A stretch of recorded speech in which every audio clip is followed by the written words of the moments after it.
Is going on, guys? It's Zombie100 here, and today we're going to be playing some Garry's mod. I decided I'm not going to do like a series, but kind of a few things or tips or helpful things, and maybe some tutorials on Garry's mod.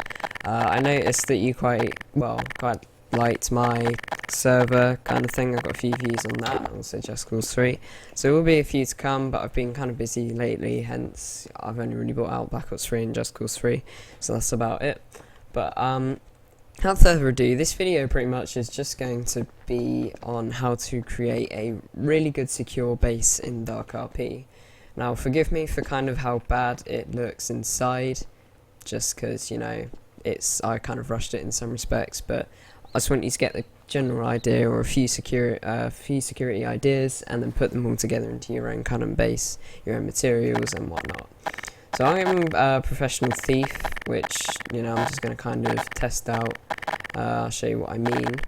So obviously, you see your first door. I've not put a 3D 2D text screen or anything, not going to bother with that. So I'm going to pick lock this. Once we get through. So we're into the first bit, and as you can see, there are a few gaps, so you could use stacker to kind of move this slightly, and it will move it in so it seals off the gaps. You get the idea. Obviously that's the door for that. Now most people tend to use the keypad cracker, but I find it takes ages, so I don't bother. But I'm not going to bother lockpicking, because usually they lockpick these, things like that, and obviously you can lockpick that. But I'm going to go ahead and enter the code in. And you can just go through like that, like this pretty much, and you need to check the rules before doing things like this. I'm going to quickly kind of go back out. You need to check the rules of the servers, make sure for these few reasons. One, they allow you to disable collisions on items. Two, they're able to let you to do tunnel basing. And 3, obviously, there allows you to shoot one-way props, like it doesn't matter to them, kind of thing. As long as you got all those, then you're safe. Most servers, to be fair, don't have those rules, or do have them in place or whatnot. So yeah, I just go through the kind of thing. Basically, as you can see, the first bit, and this would unlock. And now, if they attempted to jump up there, as you can see, they can't, because this is here to block it off.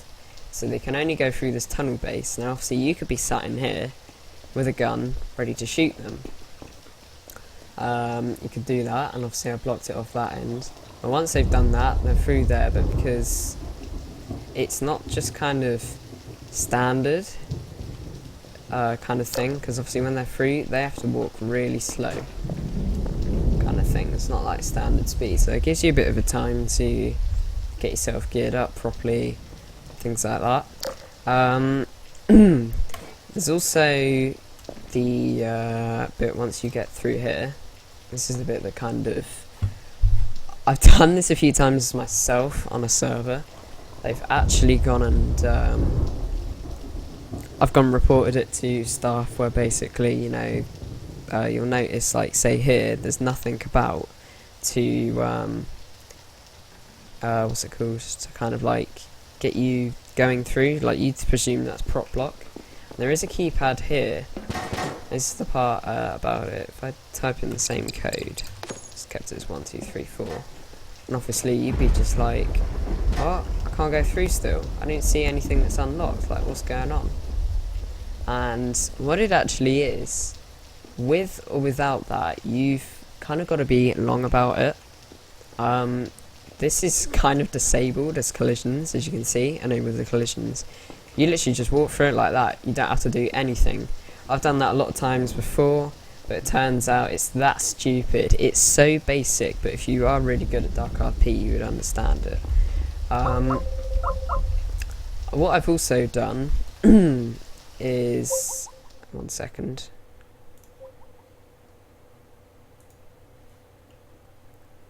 Sorry about that, I don't know if you could hear in Skype.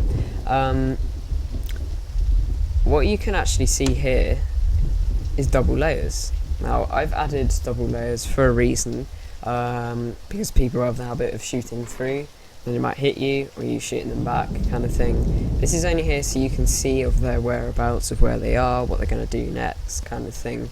As far as I know, I mean, I can give it a quick test to see if I can shoot through. I don't see no bullet holes. I do now, okay. But, you know, it depends what kind of weapon you use. Some are weak, some are strong, and things like that. Now you can see this is blocked off. Now the idea of this, I know failure, just doesn't really look very well bricks to bricks, but that's meant to be there. You never know, you might get some noob coming along, doesn't have a fucking clue. Now here's the bit that I wanted to get you guys interested in. If you do it correctly and run quick enough down through here, but I kind of configured this correctly. I've only limited the doors to 5 seconds because of those and whatnot, but you get the idea. Obviously if you limited that to 7 seconds, that would be enough time for them to go through and things like that. Just wanted you to get the kind of general idea. And the idea is that, I mean, I'm only using this bit, this base kind of thing as a good example. You could lock these doors, so the idea is when they come through, you can see where they're coming through. Attempt to shoot them if you wish to. And then when they come through here, shoot them, or if you still have failure, make sure you're in here. This way, you can use your thing, was it? I can't remember this one on numpad 1 to go through and whatnot, or you could put a keypad this side as well to kind of get you to go through. So that way you go through like that, and they still have to make it through this door, although it's only disabled collisions. But are they going to know that? Not necessarily, not unless they've watched this video as well. So I'm going to go ahead and call this the panic room. Now I've again fucked up. This here is properly blocked off. As you can see, the switch is behind there. The idea is that I was meant to thing this off, like if I do lock picking it. I'm just going to unlock it though, since it's easier and quicker. But basically, you're meant to do that, and then you would go through ahead to obviously have the fading door and the lock keypads, and then you'd be through like this, and you'd be in what I would like to call the panic room. Now, what I've done for extra security is actually blocked off this door and added 3 layers of security, if you can see that in there. Secure, I suppose, but that's kind of the way that I prefer to have things. You don't have to necessarily use this base. I kind of created this video just because I want you guys to get the idea of what you need to do, or what you could want to do, and like maybe you can merge from that, maybe, I don't know. But you get the idea of things and like that.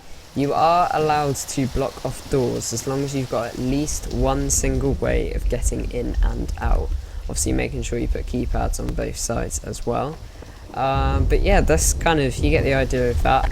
I'll quickly show you. I'm not actually going to... Ooh, what the fuck? I'm not actually gonna put that in to Dupes since it's a shit base, but like I said, it was there for you to get the kind of general idea of it. Shit. Just realised something. My advanced duplicator stuff, because I refresh Garry's mod pretty much, it's getting slow. Basically I have to add all of that again, but I had a pretty cool base here which I was going to show you, but 1 second, ignore that. But yeah, you get the kind of idea, so I hope you guys enjoyed the video. Thanks for watching. I know it's kind of short but crappy, but I just wanted you to get the ideas. I know I've repeated that quite a lot, but just so you get the ideas of how this really goes. So thanks for watching, and I'll see you guys later. Peace out.